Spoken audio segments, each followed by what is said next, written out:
Bismillahirrahmanirrahim. Assalamualaikum warahmatullahi wabarakatuh.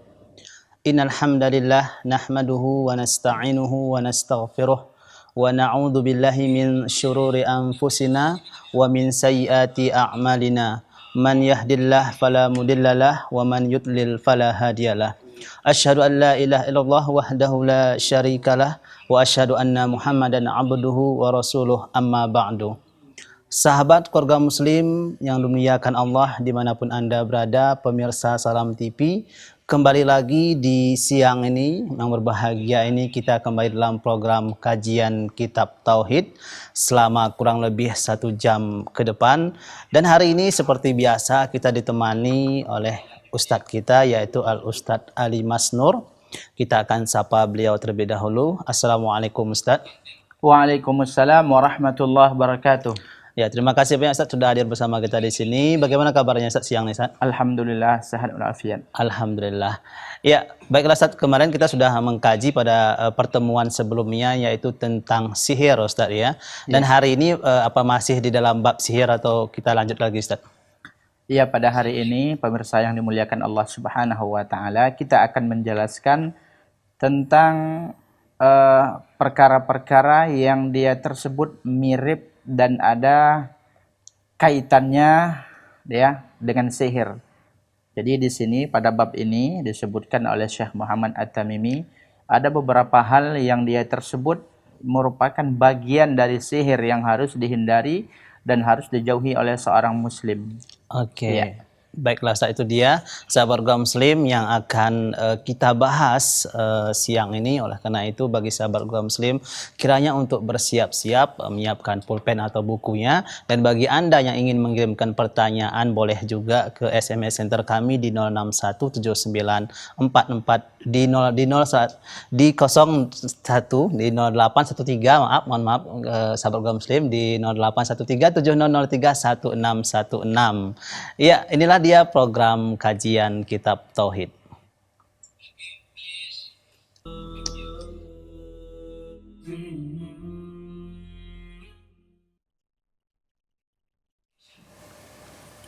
Bismillahirrahmanirrahim. Alhamdulillahirabbil alamin wassalatu wassalamu ala asyrafil anbiya'i wal mursalin wa ala alihi wa sahbihi wa man sara ala nahjihi wastanna bisunnatihi ila yaumiddin, amma ba'd. Rabbi shrah li sadri wa yassir li amri wahlul 'uqdatam min lisani yafqahu qawli. Allahumma 'allimna ma jahilna wanfa'na Allahumma bima 'allamtana wa zidna 'ilman nafi'an ya rabbal alamin. Puji dan syukur senantiasa kita ucapkan kepada Allah Subhanahu wa taala. Salawat dan salam senantiasa juga kita haturkan untuk baginda Rasulullah sallallahu alaihi wasallam. Semoga Allah Subhanahu wa taala menjadikan kita orang-orang yang tetap teguh, tetap istiqamah sampai akhir hayat nanti di atas sunnah dan ajaran yang dibawa oleh baginda Rasulullah sallallahu alaihi wasallam.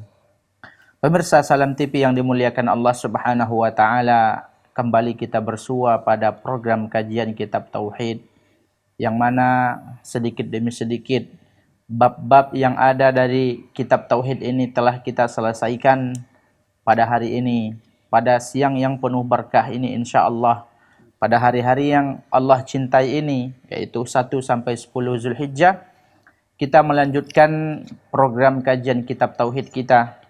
Sebagaimana yang telah kita singgung tadi, kita sampai kepada bab 25 tentang bayan syai'in min anwa'is sihir.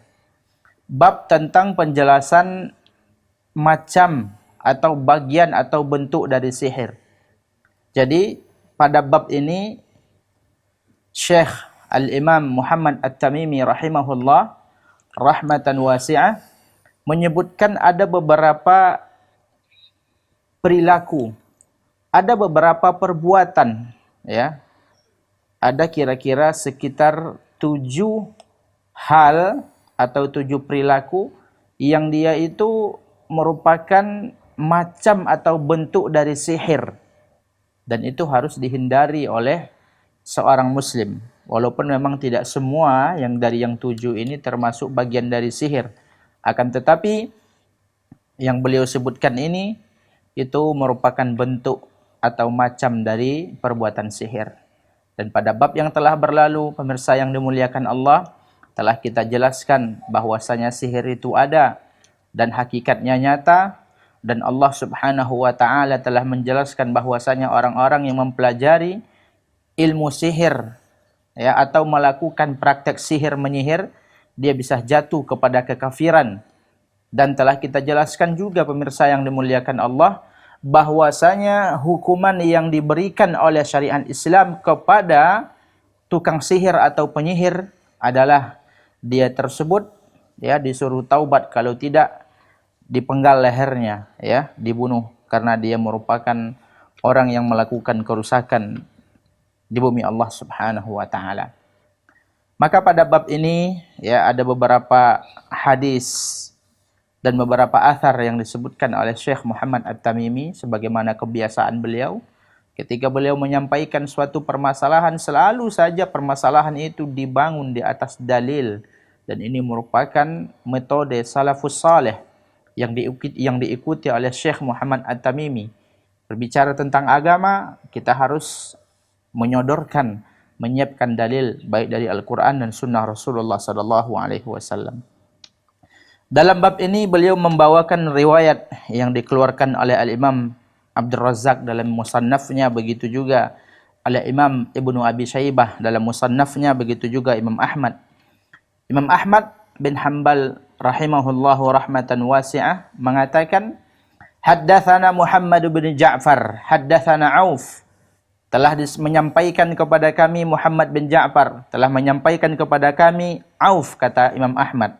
An Hayyan ibn al-Ala, diriwayatkan dari Hayyan ibn al-Ala, haddatsana Qatan ibn Qabisah, telah menyampaikan kepada kami seorang rawi, seorang perawi hadis, ya, yang bernama Qatan ibn Qabisah an abihi, dari ayahnya, ya, bahwasanya dia mendengar Nabi Muhammad sallallahu alaihi wasallam bersabda, innal iyafah wat tarqa wat-tirata minal jibti. Di sini ada 3 bentuk, 3 macam perilaku yang disebutkan oleh Rasulullah sallallahu alaihi wasallam. Kemudian disebutkan, ya, oleh Rasulullah sallallahu alaihi wasallam bahwasanya 3 perilaku itu adalah termasuk dari al-jibt. Al-jibt di sini, ya, sebagaimana dikatakan oleh Hasan, adalah Hasan Al-Basri, ya, yang ma'ruf min kibarit tabi'in, seorang tabi'in yang sangat mulia. Beliau mengatakan makna jib dalam hadis ini adalah rannatus syaitan, suara setan, ya. Jadi Rasulullah mengatakan innal iyafah, yang pertama namanya iyafah, yang kedua at-tarq, ya, at-tarq, yang ketiga at-tirah. 3 macam ini, ya, adalah bentuk dari suara setan. Atau Syekh Muhammad bin Salih Al-Utsaimin lebih menjelaskan lagi, ini adalah suara setan, ini maksudnya adalah bisikan dan wahyu yang disampaikan oleh setan kepada penyihir dan kepada dukun. Apa itu iyafah? Apa itu tarq? Apa itu tirah? Inilah yang akan kita bahas. Dikatakan oleh Auf, salah seorang yang meriwayatkan hadis ini, beliau mengatakan, al-iyafatu zajarut tair. Auf mengatakan iyafah itu adalah menentukan nasib dengan menggunakan, ya, atau melepaskan burung. Jadi ini merupakan adat istiadat dan tradisinya orang jahiliyah. Ketika mereka ingin melakukan sesuatu, mereka ingin melihat, ya, mereka ingin melihat atau ingin memprediksi bahwasanya apa yang mereka lakukan ini akan berakibat baik atau buruk. Apa yang mereka lakukan? Inilah yang mereka lakukan, yaitu melakukan iyafah. Iyafah itu adalah menentukan nasib sesuatu dengan melepaskan burung. Dan ini sudah kita katakan tradisinya orang jahiliyah. Ya, kalau mereka ingin melakukan sesuatu, ingin melakukan walimah, ingin melakukan safar, ingin melakukan pernikahan, bla bla bla bla, ya, mereka melepaskan burung. Kalau seandainya burung itu terbang ke sini, maka yang terjadi begini, pernikahannya akan begini. Kalau burungnya terbang ke sini, ke kiri, maka yang terjadi seperti ini, seperti ini. Itu yang mereka lakukan. Dan Rasulullah katakan, iyafah, perilaku seperti ini adalah minal jibti, adalah bagian dari bisikan-bisikan setan, adalah wahyu-wahyu iblis yang mereka berikan kepada pion-pionnya di bumi. Siapa mereka? Yaitu tukang sihir dan para dukun. Jadi ini dilarang oleh Rasulullah Sallallahu Alaihi Wasallam. Tentunya ini ada korelasinya dengan sihir. Apa keterkaitannya dengan sihir? Ya, keterkaitan iyafah dengan sihir akan kita jelaskan setelah pesan-pesan berikut ini. Ya, sahabat kaum muslim yang dimanapun Anda berada, itu tadi sudah kita dengarkan bersama-sama bahwasanya ada beberapa macam bentuk daripada sihir itu, dan tadi sudah dijelaskan ada istilahnya sendiri, yaitu iyafah. Di sini tadi Ustaz menjelaskan bahwasanya seseorang menentukan nasibnya dengan melepaskan burung, ini tidak boleh kita lakukan. Dan bagi sahabat kaum muslim nantinya yang ingin bertanya, Anda bisa mengirimkan pertanyaan Anda ke SMS center kami di 081370031616. Tetap di program kajian Kitab Tauhid.